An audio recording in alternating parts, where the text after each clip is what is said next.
Вие сте на вистинската фреквенција, следува единствената емисија од областа на аграрот, Агроисток на Канал Плюс. И овој пат донесуваме повеќе актуелни содржини со кои веруваме ќе го задржиме вашето внимание.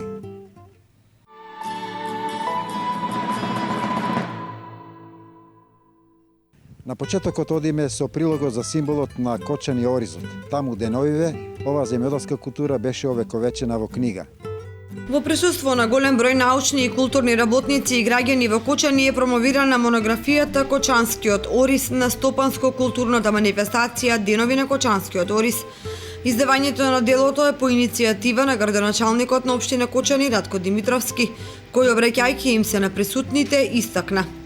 Идејата за ова произлегува е дадена од еден наш покоен новинар, Ангеле Ајтовски, кој што во далечните 80-ти години се залагаше да она што е одбележување на градот Кочани, она што е одбележување на Кочанското поле, треба да се одбележи на хартија, бидејќи сето она што не е напишано на хартија, некои од професорите по новинарство велат не како да не постоел. Тоа не важи за Оризот, Оризот постои иако не е забележан, меѓутоа за него се пишува на многу места, во многу дела, дали во економијата, дали во научните установи, дали во земјоделските учебници, се пишува секаде. Меѓутоа, едно вакво дело, каде што главен актер ќе биде Оризот, ние имаме издадено далечната 1948 година и ова, спрема нашите информации што ги имаме, е прво вакво дело кое што ја видува светлината на денот. Инаку монографијата има за цел на едно место да се обединат најразличните аспекти на производството на Орис кај нас, заедно со сите траги и белези што како култура ги оставил и остава во општествениот живот и во животот на поединците. Книгата е значајна од аспект на праксата, науката, традицијата, стопанството. Значи тоа е едно вредно дело кое што представува база, односно основа за надоградување и за творење на вакви слични дела во иднина. Генерално, сите 6 автори кои што бевме вклучени во изработката на оваа монографија се поделивме во два тима, од кои што едниот тим беше предвиден да го обработи делото од научен аспект, во кој што беа вклучени тројца професори од Институтот за Орис, сегашни и поранешни, додека во другиот тим во кој што влегувам и јас покрај Љубинка Ајтовска и Ванчо Петров Фафа, бевме предвидени да го подготвиме делот кој што е повеќе од популарен карактер, значи за пошироката публика. Во тој дел беа опфатени неколку различни поглавја во кои што се обработува историјатот на Оризот, патот по кој што пристигнал во Македонија и во Кочани. До сега во научната и стручната литература постојат голем број на научни и стручни трудови поврзани со различни области од производството на Орис и неговата преработка. Меѓутоа, како и други напишани материјали, исто така поврзани со Оризот, но ова дело, монографијата за Кочанскиот Орис, обединува содржини од различни области. Значи, како од областа на науката, така од областа на производството, на културата, историскиот тек на развојот на Оризот, производството кај нас и така натаму. Во монографијата се застапени 200 колор фотографии и речник на помалку познати зборови, поврзани со Оризот производството, ни изјави Љубинка Ајтовска, една од авторите во монографијата. Монографијата Кочанскиот Орис ја промовира Емилија Симеоновска, професорка на Земјоделскиот институт при Универзитетот Свети Кирил и Методи во Скопје, и Родна Величковска од Институтот за фолклор Марко Цепенков од Скопје.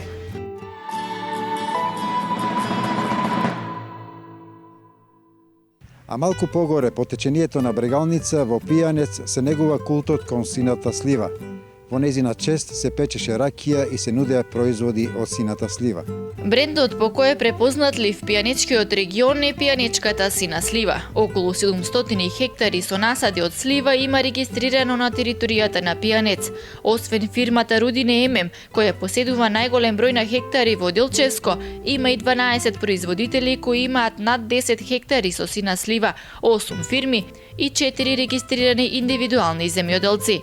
Во чест на сливата, традиционално трета година поред во Делчево се организира манифестацијата Пијанички денови на сливата, во рамки на која на платото пред спомен домот Асном се изложуваат штандови со производи од сина слива. Традиционалното печење на сливова ракија е исто така составен дел од манифестацијата, а комисија и дегустатори на крајот ја избираат најдобрата подготвена ракија.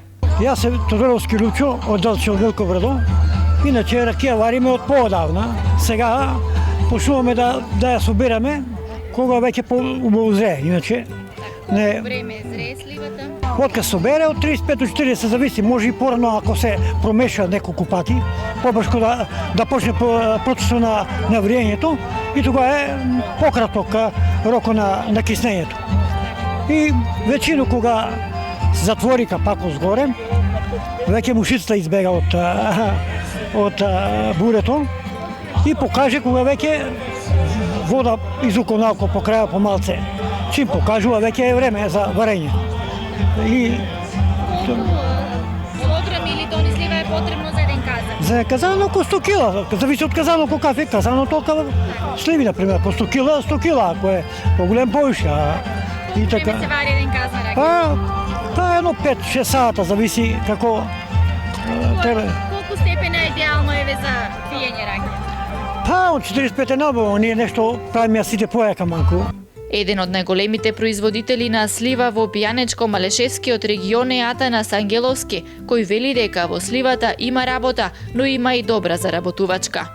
Па имаме околу 15 хектари. Како се обработува сливата? Тешко е да се обработува? Па не, па не е многу тешко. Треба стварно да се работи за да се искара добра слива, треба да се работи, ама не е многу тешко. За исплатливо е. Механизација, да, треба да има механизација, трактори, приклучни машини, праскалки, атомизери. Тоа е. Ова година имав над 100 тона. Оште не сум урачунал, околу 100 тона. До вчера беревме последниот ден и не е пресметано точно колку. Пласманот оваа година беше добро и цената добра. Скоро 80% ја извезов за Србија по 26 центи. Ракија варам годишно околу 1 тон и исто целата ја продавам. Од сливата, освен ракија, се подготвуваат и разни джемови, колачи и бели пецива, а за тоа се задолжени секако домакинките.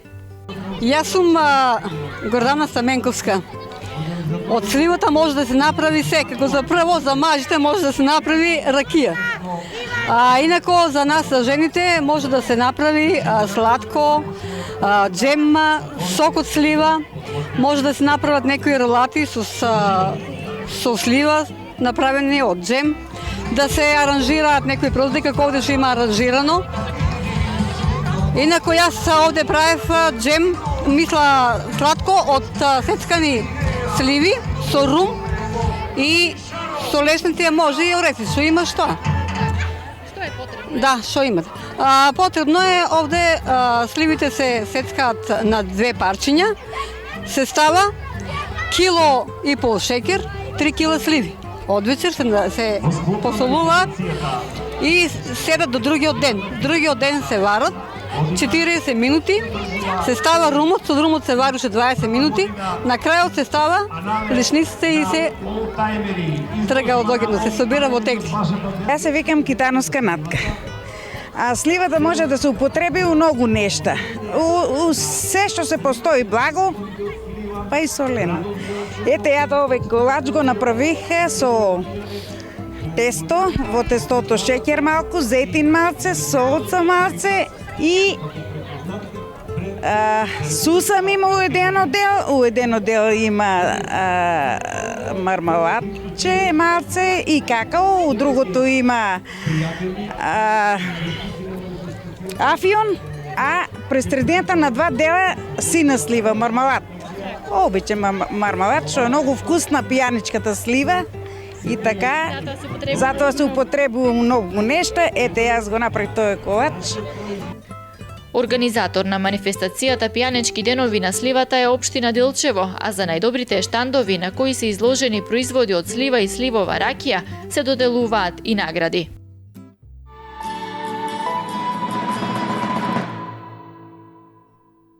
Во Виница се реализира проект со кој луѓето се едуцираат како рационално да ги искористат страништата наместо да ги палат. Одиме со тој прилог. Термоизолациона фасада во детската градинка Гоце Делчев, печки за грејење на пелети во основното училиште Славчо Стојмески се енергетски ефикасните проекти кои веќе се реализираа во општина Виница преку програмата за зачувување на природата, а од вчера се потпише и договорот за реализација на третиот проект кој ќе го имплементира Сдруженијето на жени земјоделки Агровинка. Швајцарците одобрија $500,000 денари за едукација на земјоделците во рационално искористување на страништата, а не нивно палење.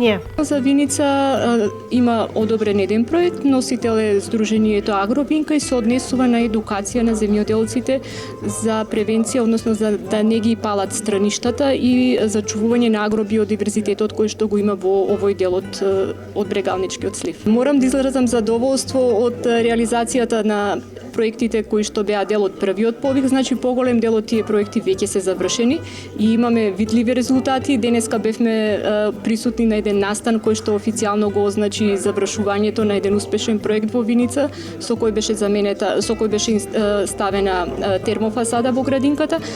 Сите останати проекти значи продуцираа одредени видливи резултати. Дел се однесуваа во првиот повик, проектите се однесуваа дел на зачувување на природата, а дел беа насочени кон искористување на обновливите извори на енергија, енергетска ефикасност и во главно значи во првиот повик имаше одобрено 9 проекти и тие веќе дел се завршени, дел се во завршна фаза.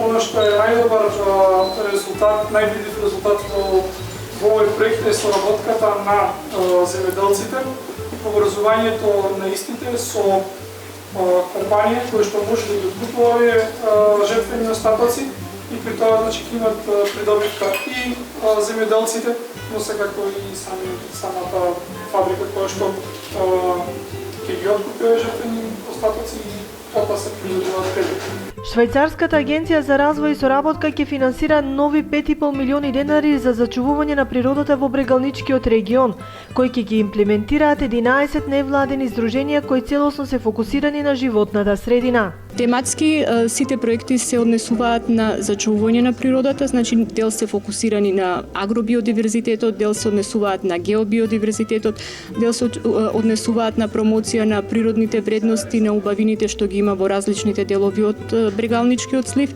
и покриваат различни микрорегиони, различни делови, почнувајќи од Малешевијата, Пијанечкиот дел, Каменица, Осоговието, Осоговските планини, Виница, дел Кочанскиот дел, така да опфатен е скоро целиот дел. Исто така имаме еден проект кој се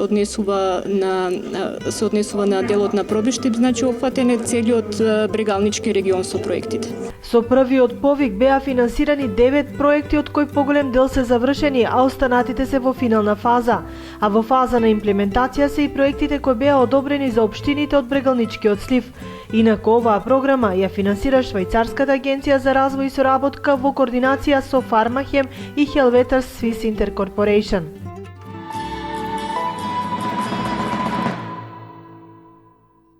Почитувани гледачи, тема во оваа емисија е пченката. Колку оваа житна култура е застапена кај нас, какви се можностите за зголемување на површините. Ова од причина што таа е една од главните компоненти во составот на добиточната храна. 15 производители на пченка од регионот кои годинава прв пат наводнуваа со системи капка по капка, донирани од УСАИД, успеаја да ги зголемат своите приноси за 3 пати, од 4 тони на 12 тони од 1 хектар, додека земјоделецот Глигорче Алексов постигна рекорден принос во Вардарскиот регион од 17 тони од 1 хектар, информираат од УСАИД Македонија. Годинава прв пат наводнував со системот капка по капка и извадив 17 тони зрно од 1 хектар. Наредната година планирам да поставам систем на уште 2-3 хектари. Порано морав да купувам пченка за да ги нахранам кравите, но оваа година имам произведено доволно за да ги нахранам сите крави. Од наредната година полека ќе почнам да го зголемувам стадото. Претходно наводнував со прскалки, но предноста на системот капка по капка е многу поголема, рече Глигорче Алексов, сточар и производител на пченка. Во Штип опрема ќе добијат неколку земјоделци, но и за другата Илинден од село Радање, општина Карбенци. Пред неколку години на овај дел ние немаме навика за да одиме на пченка, која култура, значи беше слабо застапена. Меѓутоа сега со појава на овие новите хибриди што ги имаме, значи веќе неколку години, уназад 3-4 години, значи почнуваме со засевање на пченка и тоа на крски површини, значи дека немаме систем за наводнување. Конкретно кој вид на пченка го застапувате? Па ние кај нас туку овај дел што е, значи застапена кај нас КВС 3381. Таа е значи добра сорта, која е рана сорта, значи и имаме високи приноси. Значи ланската година на крски месец, значи имаме некаде околу 6,5 тона по хектар. Ова се солидни резултати, меѓутоа би биле уште поголеми доколку има и наводнување. Во таа насока вие аплициравте за добивање некаква опрема од УСАИД? Па ние аплициравме преку УСАИД, таму кај значи лимитот до 10 хектари и вредноста на сумата е значи до 10.000 евра, односно до 580.000, значи да се направи значи систем капка по капка за 10 хектари. Ние аплицираме оваа година, значи подпишаме договор, меѓутоа имаше закоснување во одобрувањето на тие средства и временски значи не беше тоа исплатливо за да го направиме, затоа што пченката веќе беше у фаза на зреење, значи беше почнала да зрее и не можеше ни да се постави тоа, значи немаше да имаме економска оправданост. И сега имаме подпишано со агенцијата, значи анекс на договор, значи тоа се пролонгира за да го извршиме до 30 мај 2016 година. Што според вас е побитно, дали пченката или пченицата? Па вака сега, значи ако земеме да анализираме кај нас уназад, значи пченката е подоходовна, значи кај нас поотпорна на болести, значи поотпорна на болести и пласмано е значи полесен, што нормално значи луѓето е така. А со пченицата имаме голем проблем. Значи прво не може да извадиме квалитетна пченица, немаме квалитетни семенски материјали, значи имаме проблем со пласмано на пченицата. Ако ќе направиме анализа цената на пченката и цената на пченицата, значи немаме никаква разлика. Значи да може да биде и пченката и повисока. Сега значи се стандардизира семењата, имаше проблем порано со пченка, семе. Па имаше проблеми, меѓутоа сега со пченката, значи на овај дел што го имаме тука кај нас, значи нас ни треба значи со кратка вегетација, значи што може да биде, значи да имаме рана сетва, значи од 10 па негде до 25 април, значи треба да биде посејана пченката, за да може да тргне старт. Значи поникнувањето зависи и од временските услови, од топлината, значи колку повеќе е топло, толку е пократка, да речеме времето за поникнување. Втора култура може ли, гледам некои кажуваат овде во полето дека имате втора култура? Па може да се оди и на втора култура, мисля, може да се оде пченка за силажа, значи втора култура може, да, дека има наводнување може да се оде. Меѓутоа дека е крско место, втора култура не може да оде. Во 2013 и во 2014 година проектот УСАИД за експанзија на мали бизниси ја почна иницијативата да одгледуваме повеќе пченка за модернизација на производството на пченка во Македонија. Како дел од иницијативата беа донирани 120 системи капка по капка и беа обучени 120 земјоделци за користење на добри земјоделски практики во одгледувањето на пченка. Овие земјоделци успеаја да ги зголемат приносите на пченка за 2 до 3 пати. Иницијативата да одгледуваме повеќе пченка ќе се прошири во наредните 2 години со донирање дополнителни системи капка по капка и со обуки за нивно соодветно користење.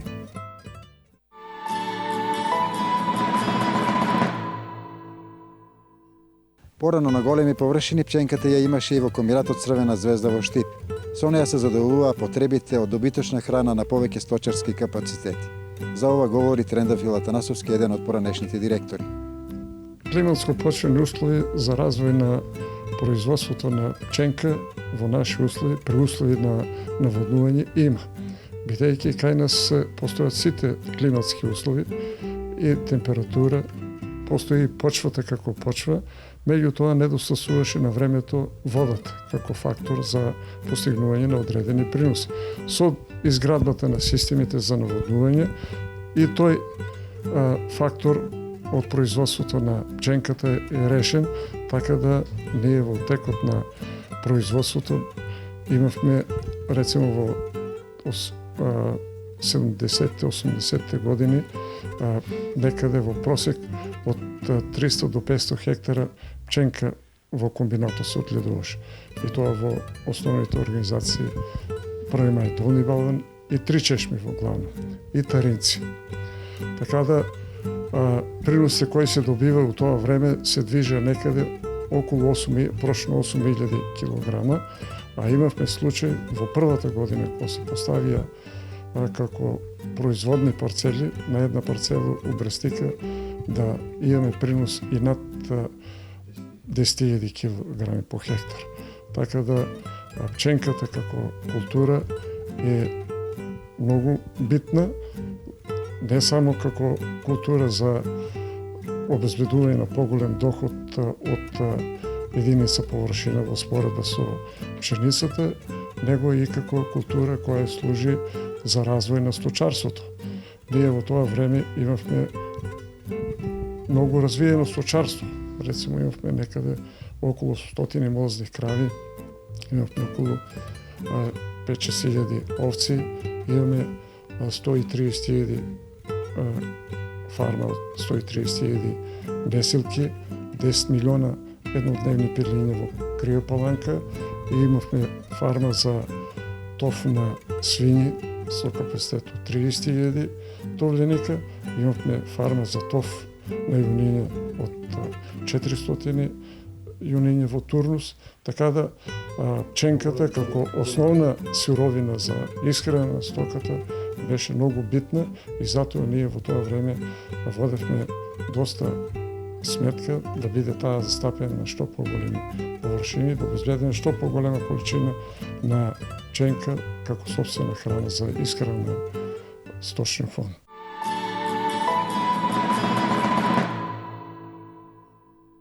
Во последно време се повеќе се зголемуваат површините со пченка во Штипско. Земјоделците сметаат дека неопходен услов за незина добра вегетација е водата. Па се минјаваме нешто хрватска, нешто српска има. 3/4 има српска, има аз некоја, таа е хрватска викат, па не знам дали е од Хрватска, дали е негде увезуват, они немам поема. Важно. Која сте најзадоволни вие? 3/4 е сега за сега најдобра. Колку дава од декар? Дали сте проценили? Па вака да е за зелена маса, негде околу 5 до 6 тона ќе даде декар. А у зрно нека 800 до 1000 кила ако е наводнеш. А ако е сушна годината, 400 до 500 кила. Нема повише. И тие работи се... Кои проблеми се овде околу пченката? Имате ли проблеми со? Па само наводнувањето, немаме наводнување. Иначе другото е уред, али наводнување нема. Без наводнување нема? Наводнување не биваш. Нема цепки забиваме, бадеме од 20 метра доле. И мотор, и бензин купува, и не се исплаќа. А друго е системо, да е, имаше систем, затворија. Ја не знам што биде со него, што не го пушти. Тоа е друго. Сега директно пченката што ја правите? Силажа ли ја правите? Да, силажа ја правиме, ваѓа силажа за кравите. Директно ја газеме, ондуваме, набива се, она пресува се. И така, после еден месец, два отвореме, додека фрагментира, да се фрагментира малце, да биде поефикасно. Овој начин најдобро се искористува пченката, така? Да, за силажа најдобро. Онака шума не, мислам, кога узрее, нема потреба, тоа не вреде ништо. Само зелена маса. Годинава на која површина ја имате? На колкава површина? Па негде околу 30-40 декара. За собствени потреби ја употребувате? Да, за собствени, само за собствени потреби. Онака не продава. Порано садевме пченка со старо семе, али раѓаше и тогај. Ако има дождови, ако има време, се беше добро. Дури сега почнаа повише со наводнување, со систем со тоа. Пред тоа немаше наводнување, немаше вода, али ипак имаше пченка. Сите садеме, сите од неа јадеме, чуваме стока. Тоа се садеше со рало, со волове, дури сега тоа е многу напредно. Со системот тука што го имаме услови убави за да се саде пченка, се повише. И повише се саде. Секојдневно сите обработуваат се повише големи површини, се поубаво и повише вадат. Семињата добри ли се семиња? Па има семенски, мислам повише семенски работи. И сето тоа е добро. Ако добро фрлат ѓубре, добро се наводнува на време и има добри приноси. Најбитно е наводнувањето, така? Најбитно е наводнувањето и ѓубре на време да се фрле. Ако втора култура може ли да оди? Може прва култура знаат да речеме јачмен порано, после него обавезно садат većina садат тука кај нас втора култура пченка.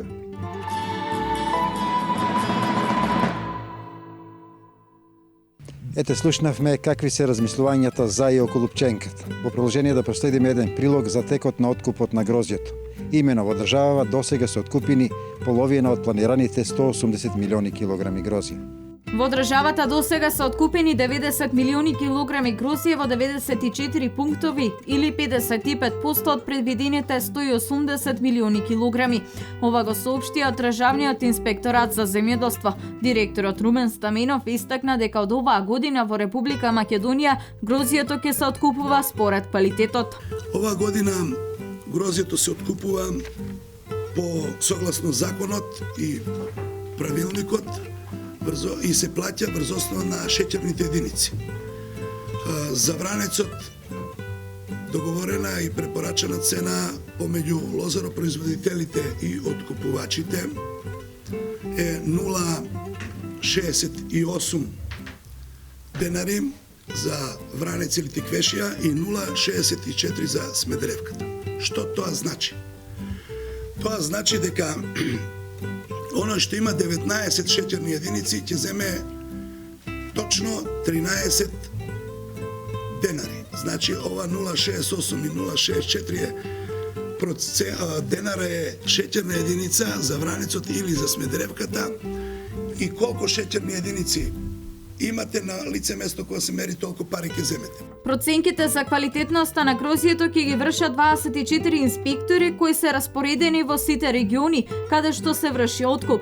Стаменов нагласи дека тие ќе работат и за време на викендите. Работата ќе се врши согласно законот и правилникот и дивиот откуп нема да биде толериран.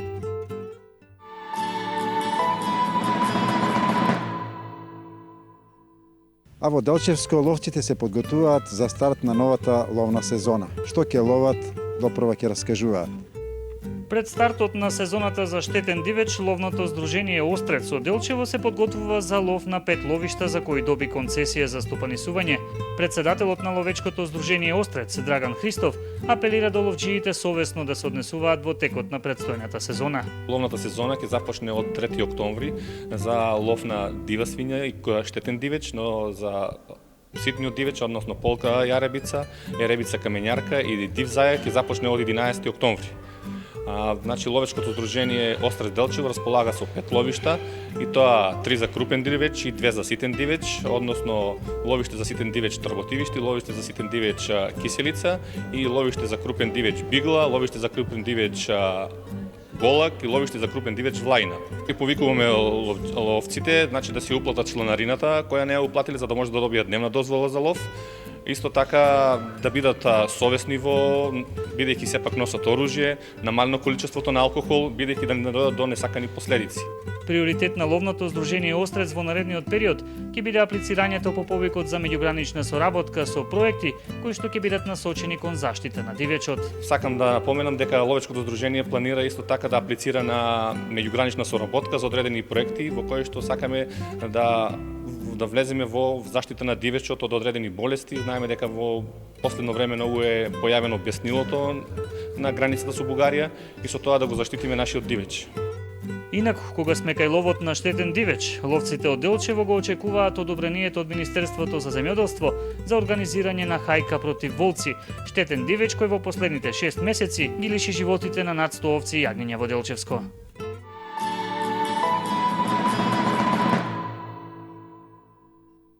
Рубрика Агрономот ве советува. Во неа, почитувани гледачи, овој пат ќе слушнеме како на најдобар начин можете да подготвите вино во домашни услови. Преточување на течност на младото вино треба да е 5 до 10 ден, значи да добиеме добро вино. тоа. Се извади од комиња, од садовите со комиња, така? Садовите, значи 5 до 10 ден. Значи тогаш виното се вади и става во посебни садови. Значи може да бидат чисти садови, може да бидат дрвени, значи буриња дрвени, стаклени садови може или нормално добро и вие инокс буриња. Значи така. Садови, да, инокс материјал. Тие се кои што се стават нормално да бидат чисти, хигиената е многу битна во сите тие садови за да имаме добро производство на вино. Веднаш ставеното вино тука се чува во овие садови и дава веќе тоа зрее. Дали се затвора херметички или има начин да излегува воздух? Се затвара, не херметички, не може да затвара, да, но сепак мора да има воздух, но минимално количество на воздух за да нема оксидација, да навлегува воздух. Веднаш после тоа, после тоа настапува тивка ферментација, веќе во виното таа е присутна. Тивката ферментација значи е неферментиран шеќер кој се наоѓа во виното, после бурната ферментација е тивка ферментација да се доферментира одредениот шеќер. Потоа веднаш после тоа имаме и преточување, значи преточување на виното е прво преточување, значи кога сме го издвоили виното од Да, првото преточување првото преточување треба да биде некаде декември, крајот на декември, почеток на ноември, секој пат кога се создавување на времето. Значи сега ако сме го ставили во септември, така, во септември. Заврши бербата септември, почеток на октомври, значи крајот на декември треба да биде. Значи крај, да. Значи месец до 30-40 дена значи да биде и да преточува. Веднаш потоа имаме првото преточување е многу битно затоа што имаме одвојување на виното од талогот кој се таложи, значи тука се сите тие цврсти честички, овие габички, зубрни габички при ферментација, сите тие примеси кои се наоѓаат на дото, се фрлат, да, се остануваат и добиваме малку почето. Веднаш имаме второ преточување, многу битно е, тоа е некаде веднаш по првото преточување, некаде крајот на февруари, почеток на март месец, тука. После тоа имаме трето преточување, крајот на април, почеток на мај и значи некаде четврто преточување пред самата берба долго чуваме нели виното подолго време.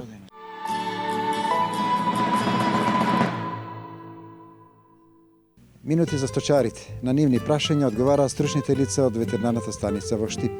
Па сакаме да го прашаме ветеринарот од кои услови се фаќаат тие крлежи, да речеме мувата ги наплукава овните, црви фаќаат.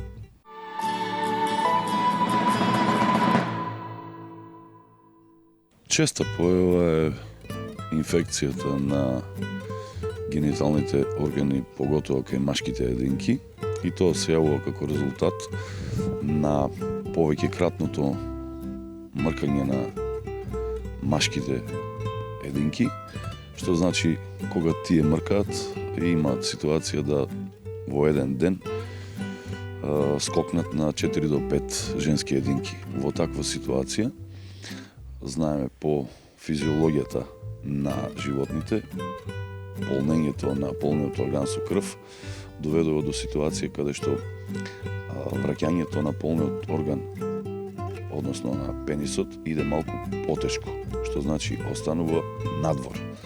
Во таква ситуација се појавува инфекција како резултат на најаздата на мувите во период јуни, јули, август, и во таква ситуација имаме појава на црви. Интервенцијата од страна на сточарот во оваква ситуација е неможна, бидејќи вгнездувањето внатре, во внатрешниот дел на полниот орган, односно појавата на црвите, е во толку голем обем и голема мера што тој самиот не може практично ништо да направи и не може да интервенира. Благодарение на интервенцијата која треба да изврши стручно лице ветеринарен доктор, се врши тоалета, отстранување на црвите од внатрешниот дел, кои се веќе вградени внатре во ткивото, чистење со хидроген, бетадине и сите оние пропратни средства кои се потребни за ваквата интервенција, воедно третман со антибиотик е обовезно, и ваквата ситуација, во колку не се преземи на време да се интервенира, може да дојде до отпаѓање на делови од машкиот полен орган и во таква ситуација животното се се исклучува од понатамошна функција, односно од понатамошна репродукција.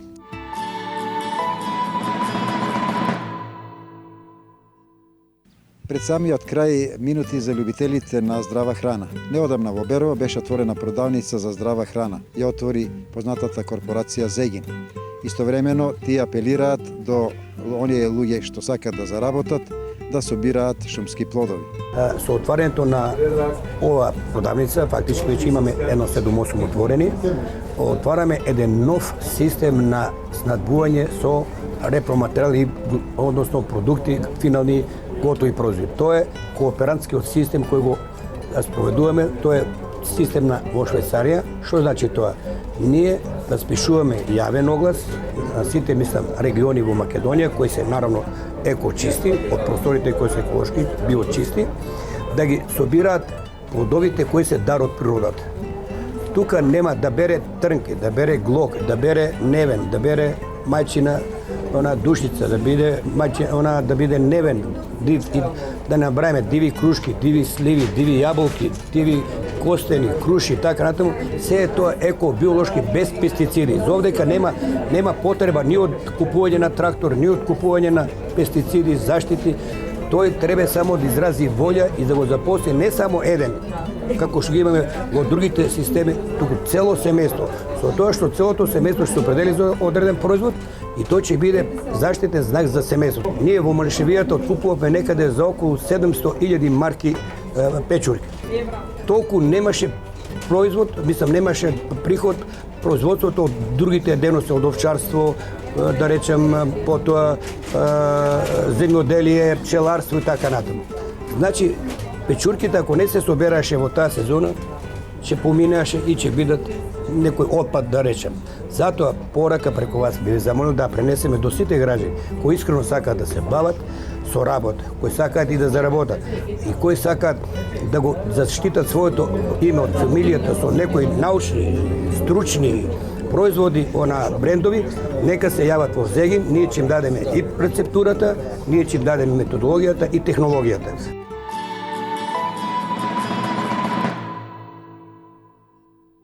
Тоа беше се во рамките на оваа емисија, почитувани гледачи. Доколку успеавме да го задоволиме вашето внимание, следете ни наредната седмица во истото време. Пријатно и довидување.